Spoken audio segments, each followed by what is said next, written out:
is going to be arguing for evolution, and Mike here will be arguing alternative things. Our debate's going to be in 5-minute segments. Starts off with Eric, and then so forth and so on, and back and forth for 2 rounds. And then it'll be your sex tape is throwing this debate. Thank you.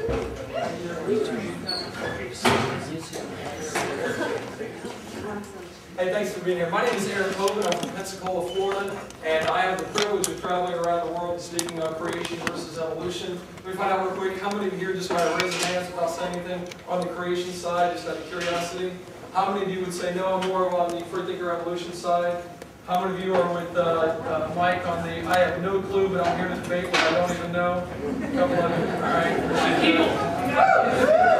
That's not even what time here, thank you. I want you to know that I realize many of you, all of us come here with preconceived ideas of what we believe is true. What I would like to question later on in the debate is how you know something is true. These are going to be based on the laws of logic, which both Mike and Don have said that they would like to talk about the laws of logic.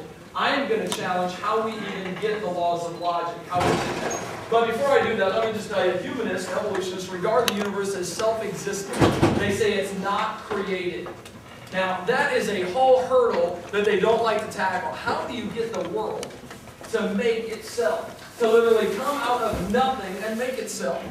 I mean, we certainly couldn't answer that with science. Because anything dealing with the origins of the universe or with the purpose of man's being here on earth is intrinsically a religious worldview. It is a religious question.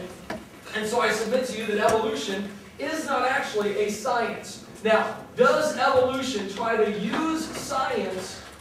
I'll let you guys finish stuttering over that real quick. Okay, you ready? Evolution can use science to try to prove their worldview. But evolution, in and of itself, tries to answer fundamental questions of life. Who am I? Where did I come from? Why am I here? And where am I going when I die? These fundamental questions of life can never be answered by science and are in turn a religious worldview. They have nothing whatsoever to do with science. Now, someone can believe that evolution supports their worldview, science supports their worldview, just like I, as a creation scientist, would say I believe science supports the creationist worldview. However, both of these are religious worldviews. So understand, evolution is actually a philosophy. Now, the title of this debate is supposed to be Creation versus Evolution and whatever Mike comes up with. However, we're going to find out very quickly that this is not, as I read on the flyer, religion versus science. Unfortunately, evolution is intrinsically religious. So evolution is also a religious worldview and is therefore not part of science. If I told you if you kissed a frog that it would turn into a prince, you would say, Eric, that's not true. That's a what? Evolutionists play along with me. You already know the answer. It's a what? Fallacy. It's a fallacy. It's a fairy tale. That's exactly right. Frogs don't turn to princes by kissing them. I don't know how many of you ladies have actually tried that. I don't encourage that, okay? However, in the evolutionary thinking, in the evolutionary mindset, in the religion of evolution, that really is the case. The frog can eventually turn into the prince. You just got to give it a long period of time, and somehow this thing that is impossible actually becomes possible. Yes, I put the real prince up there for you, all right? Just for you guys. Okay, so let me get this straight. If a frog turns into a handsome prince and it happens quickly, well, then that's a fairy tale. If it happens slowly, that's what we often call modern science. Guys, I want to just let you know, both of them are religious worldviews, creation and evolution. You're welcome to believe that life evolved over millions of years, but that's not what that is an interpretation of the science that we see today. It is not, does not represent absolute knowledge. Let's discuss what science is. If we're really going to talk about it, then I want to hold our feet to the fire and find out, are we really talking about science? Science is, and you may disagree with this is a dictionary definition of it, systemized knowledge derived from observation and study. Science is simply knowledge. That's all it is. Science is the knowledge that we can gain. Okay? I hope we can agree on that definition. I think it's pretty simple. So science is knowledge derived from observation and study. So how is evolution part of science. Now, I understand that evolutionists will disagree with this, but I'm going to go ahead and say it like this anyway, okay? I believe you would have to have cosmic evolution.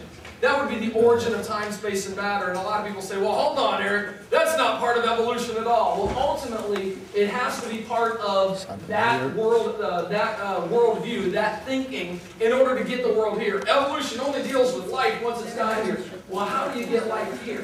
You got cosmic evolution, the origin of time, space, and matter. Chemical evolution, the origin of the elements from low elements to higher elements. Don't have time to cover that. Then we got stellar and planetary evolution, how the stars and the planets form. Then you got, and we've never seen a star form, by the way. And the last two are organic evolution, macroevolution, and then microevolution. We should have more time to discuss those.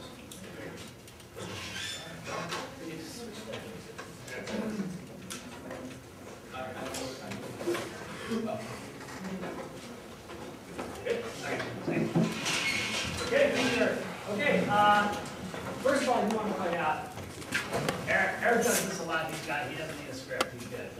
It's new for me, so I have a script. I hope you read me that.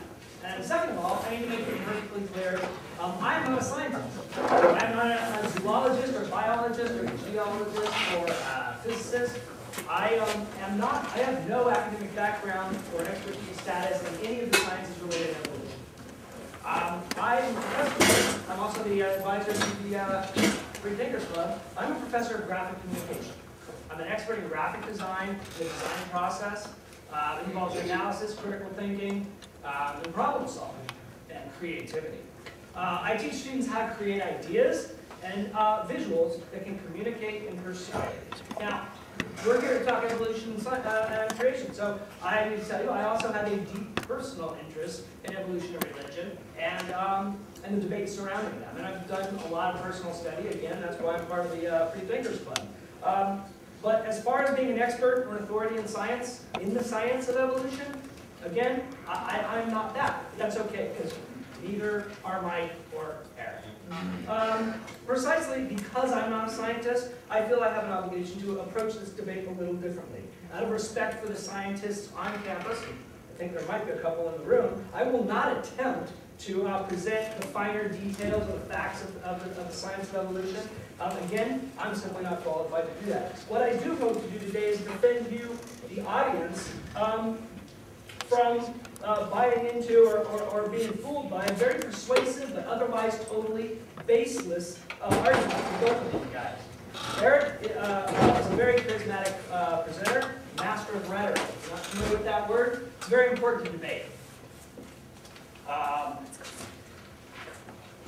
I will show you, by simple, honest reason, and the validity of the scientific process over the subterfuge of Mike and Eric's disinformation. I'll show you, and I show you this unedited dictionary definition to remind you, beware of anybody who tries to redefine words you already know. Eric did that right already. He tried to attempt to redefine evolutionary science as a religion. To do this, he's given us an extremely narrow and manipulative definition. That's exactly